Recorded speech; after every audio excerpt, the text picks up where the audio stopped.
Hello everyone, good morning. সবাই কেমন আছো? আশা করি অনেক ভালো আছো। আমিও ভালো আছি, সুস্থ আছি।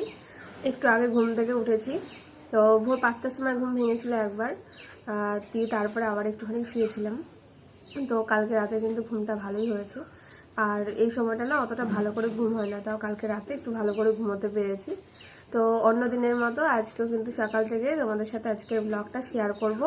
তোমরা সবাই দেখতে থেকো। আর দেখো, আমি কিন্তু ফ্রেশ হয়ে হাত মুখ ধুয়ে সোজা তোমাদের সামনে চলে এসেছি। এই দেখো, মুড়ি নিয়ে এসেছি।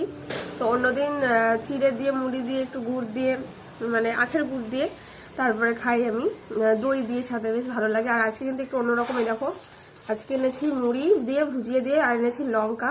তো একটু অন্যরকম খেতে ইচ্ছে করলো, যদিও সবসময় সকালবেলা এটা খাই না, কোনো সময় দুধ দিয়ে মুড়ি দিয়েও খাই। তো যাই হোক, আজকে এটা নিলাম, আজকে খেতে ইচ্ছে করছে ঝাল ঝাল, তো এই কারণে। তো আজকের ব্লগটা এখান থেকে স্টার্ট করছি, সবাই দেখো, ভালো লাগবে। আর আমি কিন্তু খুব তাড়াতাড়ি তোমাদের দাদাভাইয়ের কাছে যাচ্ছি, মানে তোমরা জানো স্বাদের অনুষ্ঠান সামনে রয়েছে, আর বেশি দিন নেই, মাত্র হাতে গোনা কয়েকটা দিন রয়েছে। তো দেখতে পারবে সবকিছু আজকের। আমি একটা বাটির মধ্যে মুড়ি আর ভুজিয়া নিয়েছি, আর সাথে নিয়েছিলাম একটু সর্ষের তেল আর কাঁচা লঙ্কা। তো দুটো নিয়েছি, লঙ্কাগুলো একটু ছোট ছোট, ওই কারণে। তো তারপর আমি খেয়ে নিচ্ছিলাম। তো রোজকার দিন তো আর এটা খাই না, যেহেতু এক এক দিন এক একটা খাই। তো আজকে ইচ্ছে হলো হঠাৎ খেতে, তাই জন্য আজকে খেয়ে নিলাম। আর আমি কিন্তু তোমাদের দাদাভাইয়ের কাছে খুব তাড়াতাড়ি যাচ্ছি, সমস্ত কিছু দেখি আজকেই গোছগাছ করে রাখবো যতটা পারি। তোমরা আজকের ব্লগ দেখতে থাকো। আর দেখো, আমি কিন্তু তারপরে এসেছিলাম বাইরে বাইরে অনেকক্ষণ বসেও ছিলাম। আর ওই যে মা আজকে কিন্তু ঘরের অনেক কাজকর্ম ছিল, সব জামা কাপড়ও কেচে দিয়েছে পরিষ্কার করে, অনেক কিছু ছিল। আর ওইদিকে দেখো বিড়াল রয়েছে, এই দেখো ও শুধু গড়াগড়ি খাচ্ছে, তো ওর সাথেই কথা বলছিলাম।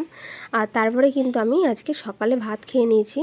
তো সকালে আজকে ভাত খেয়েছিলাম, 2-4 দিন দেখেছো যে তোমরা খিচুড়ি খেয়েছি, তো আজকে আর খিচুড়ি খেতে ইচ্ছে করছে না, ওই কারণে খেয়ে নিচ্ছিলাম ভাত। তো সকালবেলা খাওয়া দাওয়া করেছি। আর আমারও কিন্তু আজকে অনেক কাজ ছিল, মানে কাজ বলতে কি হালকা কাজই, তো মানে যেগুলো করতে পারি মোটামুটি সেগুলোই। তো তারপরে চলো, এখানে দেখো আম তেল, আগের দিন তোমাদেরকে দেখাচ্ছিলাম যে আমগুলো কেটে কেটে কিন্তু আমি রোদে দিয়েছিলাম আম তেল করার জন্য। আর এই বছর কিন্তু আম তেল একদম মানে মশলা ছাড়া করব। দেখো, শুধু সর্ষের তেল এখানে গরম হচ্ছে রোদে, তো সেখানে আমগুলো দিয়ে দিলাম। আর এর মধ্যে পরে 2-4টে কাঁচা লঙ্কা দিয়ে দেবো, শুকনো লঙ্কা দেবো না এবার। আর কোনো মশলাও ইউজ করব না, যেহেতু আমি এই সময়টা খাবো, মানে একটু 2-4 চামচ হয়তো খেলাম, তো সেই কারণে অন্য কিচ্ছু দেবো না। তো চলো দেখো, আর খুব একটা বেশিও দিনই কিন্তু এই বয়ামটার মধ্যে অর্ধেক বয়াম দিয়েছি। সন্ধেবেলা কিন্তু আম তেল দিয়ে বেশ মুড়ি খেতে ভালোই লাগে, যেহেতু সামনে বর্ষাকাল আসছে এই সময়টা। আর তোমাদের দাদাভাইও কিন্তু আম তেল খেতে ভীষণ ভালোবাসে। আর দেখো, এখানে কিন্তু আমের আচার করা হয়েছিল, সেটাও এখানে আমি রোদে দিয়ে দিয়েছি। আর আমাদের বাড়িতে অনেক রোদ পড়ে, এই জন্য কোনো অসুবিধা হয় না।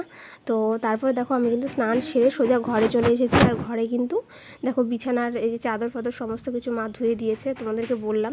তো ভাবছি আজকে একটু অন্য একটা বেড কভার পাতবো। তো এখন মুখে একটু ক্রিম দিয়ে নিলাম, আর সিঁদুরটা পরে নিলাম। স্নান করে এসেছি, প্রচণ্ড গরম লাগছে, মানে থাকতে পারছি না। আজকে চলো দেখাই যে কি কি রান্না হয়েছে, আর এবার আমি খেতে বসবো। তো ঘরেই নিয়ে এসেছি, এখানে দেখো বড়া হয়েছে, এগুলো হচ্ছে চিংড়ি মাছের বড়া, তো যেগুলো ছোট চিংড়ি হয় সেগুলো। আর এখানে উচ্ছে ভাজা রয়েছে, পটল ভাজা রয়েছে, এটা হচ্ছে সজনে ডাঁটা আলু দিয়ে বাটা মাছের ঝোল। আর ওখানে রয়েছে আমের চাটনি। তো দেখো মাছটা আমি এখানে একটা মাথা নিয়েছি, মানে মাথা আর একটু মাছ, তো আজকে এটাই খাবো। আর ডালও করা হয়েছিল, মুসুরির ডাল। তো মুসুরির ডালটা আমি খাবো না, আমাকে খেতে বারণ করেছে, তো ওই কারণে ভাবছি আর মুখেই দেবো না। আর ঘরের অবস্থাটা তো দেখতেই পাচ্ছ তোমরা। আজকে কিন্তু ঘরদোর মানে পরিষ্কার করা হয়েছে, তো স্নান করে এসেছি, আগে খেয়ে নিলাম, তারপরে বেড কভার এগুলো পাতবো। আর ওই যে বললাম যে ওই বাড়িতে যাব, ওই জন্য কিছু একটু গোছগাছ করে নেব, 2-3 দিন তো থাকবো, ওই কারণে আর কি। তো চলো বিছানার চাদরগুলো পাতবো, আর এখানে এখন বালিশের কভারগুলো আগে ভরে নিই। আজকে জানো তো বালিশের কভারগুলো ভরছিলাম, কিন্তু কোল বালিশের কভারটা ভরতে গিয়ে আমার এত অসুবিধা হয়েছে কি বলবো তোমাদেরকে। তোমরা সেটা দেখতেই পারবে, মানে ভিডিওর মধ্যে দেখতে থাকো। মানে কোল বালিশের কভারটা, এটা মানে কোল বালিশটা না একটু বেশি ফোলা ফোলা লাগছে আজকে। এই কভারটা এর আগেও কিন্তু আমি পরিয়েছিলাম, মানে কোল বালিশকে, কিন্তু আজকে দেখছি কি আমি ঢোকাতেই পারছি না কোল বালিশের কভারটা ঠিক মতো, এত টাইট হচ্ছিল। কি জানি, হয়তো ধুয়ে দেওয়ার কারণে এরকম হতে পারে, যাই হোক, হয়তো সুতির জিনিস তাই জন্য হয়তো খাপছে, এটা হতে পারে। কিন্তু এই কোল বালিশের কভার ভরতে করতে গিয়ে আমার মানে পাক্কা 10 মিনিট লেগে গেছে। আর খুবই বিরক্তি লাগছিলো, মানে এতক্ষণ ধরে আমি পাচ্ছিলামই না। তো যাই হোক অনেকক্ষণ ধরে তারপরেও গিয়ে আমি চেষ্টা করে মানে শেষে গিয়ে সফল হলাম। তো কোলবালিশের কভার ভরতে গিয়ে আমার আজকে দম বেরিয়ে গেছে বলতে পারবো। দেখো বসেও ছিলাম অনেকক্ষণ, তো কী আর করবো, যাই হোক করতে তো হবেই। তো ঘরটায় না গোছালেও ভালো লাগছে না। তো দেখো বন্ধুরা, আমার কিন্তু কোলবালিশের কভার বালিশের কভার ভরা হয়ে গেছে। তো এতটাই টাইম লেগেছে যে তোমাদের সাথে আর শেয়ার করতে পারলাম না ওইটা। তো যাই হোক এবার বেড কভারটা পেতে নেব। তো দেখো আজকে কিন্তু আমার মানে মাথা খারাপ হয়ে গেছে, উল্টো পাল্টা পাচ্ছি। মানে ওই দিকটা মানে এই দিকটা একটু বেশি ঝুলবে, ওই কারণে আমি তখন উল্টো পাল্টা করে পেতে দিচ্ছিলাম দেখো। তো যাই হোক আবার কিন্তু ওপরের দিকে উঠে গেলাম, বিছানার উপরে উঠে তারপর বেড কভারটা পেতে দিচ্ছি ভালো করে। আর এই বেড কভারটা কিন্তু বিয়ের সময় আমি চয়েস করে এনেছিলাম, মানে আমাদের যখন বিয়ের কেনাকাটা করা হয়েছিল তখন। আর এটা খুব সুন্দর একটা কালার তোমরা দেখতে পাচ্ছ। তোমাদের কেমন লাগছে বলো বেড কভারটা? এটা মানে আমি চয়েস করে এনেছিলাম। আর এই দেখো বালিশের কভারগুলো আর সেটের বিছানা চাদরগুলো না ভীষণই সুন্দর লাগে, মানে খাটের মধ্যে পাতলে আমার তো খুব ভালো লাগে, মনে যেন সবগুলো এক কালার, বেশ সুন্দর লাগে দেখতে। তো দেখতে পাচ্ছ বন্ধুরা, এবার আমার কিন্তু গোছানো কমপ্লিট, কেমন লাগছে অবশ্যই বলো। আর তারপরে কিন্তু আমি খাওয়ার পরে ওষুধটা খেয়ে নিচ্ছি। আমি খাওয়ার পরে সাথে সাথে তো ওষুধ খাই না, 5-10 মিনিট বাদে ওষুধটা খাই, ওই কারণে ভাবলাম যে বেড কভারটা পেতে তারপর ওষুধটা খাবো। তো চলো এবার তোমাদেরকে দেখাই আমার মা বাবা সাদের দিন কী কী পরবে। রবিবার দিন তোমরা জানো যে আমার ওই বাড়িতে স্বাদ রয়েছে, ওই কারণে মা এই শাড়িটা পরবে। আর বাবা দেখো তার সাথে ম্যাচিং করে এই যে আকাশি কালারের এই আমি জামাটা নামিয়ে দিয়েছি।